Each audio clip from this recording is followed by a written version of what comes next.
Një banesë në fshatin nga Jush të Lezhës është përfshirë nga flakët duke shkaktuar lëndimin e dy të mushuarve që ndodheshin brenda saj. Zjarri u shfaq mesditën e së shtunës në banesën në pronësi të Pjetër Gjonaj, teksa brenda saj ishte çifti të mushuarve dhe nipi i tyre. Çifti i bashkëshortëve morën lëndime gjatë tentativës për të shuar flakët dhe u dërguar për ndihmë mjekësore në Spitalin Rajonal të Lezhës.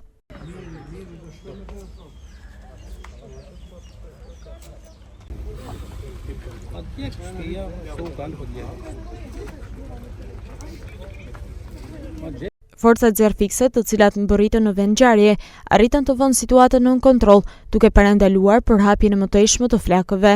I zoti i shtëpisë, Pjetër Gjonaj, thotë se ka dëgjuar një zhurmë dhe më pas ka parë flakët të përhapen me shpejtësi. Megjithësi sëmur, ai ka arritur të nxjerrë jashtë bashkëshorten dhe djalin, ndërsa ka tentuar të shuajë zjarrin, por pa sukses. Gjatë përpjekjes, ai ka hyrë sërish në banesën e përfshirë nga flakët duke rrezikuar jetën e tij. Ora po e ula nga rrët. Edhe që kom gjuhë plasja, pim. Ku jem që mani divan një kultuk. Flakët.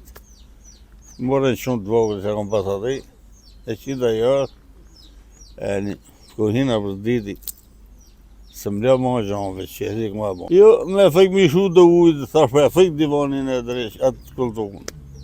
Murë këta e se kështë e gjanë barut, vesh me plakët e me qatë shumë, me nusen. Teme. I thëmë plakë më 73 vjeqë. Për që kom pas në qatë dohëm në shkënë rritë. Për tjerët, që dhe kom pasurin.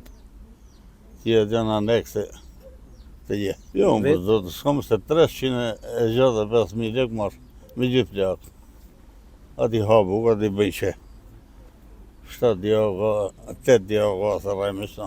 Përveç shqetësimeve shëndetësore nga tymi dhe përpjekjet për të shpëtuar familjen, kryefamiljari ka dëmtuar edhe më shumë këmbën e tij të sëmur, pasi nuk ka mundur të marrë patericat me vete gjatë evakuimit.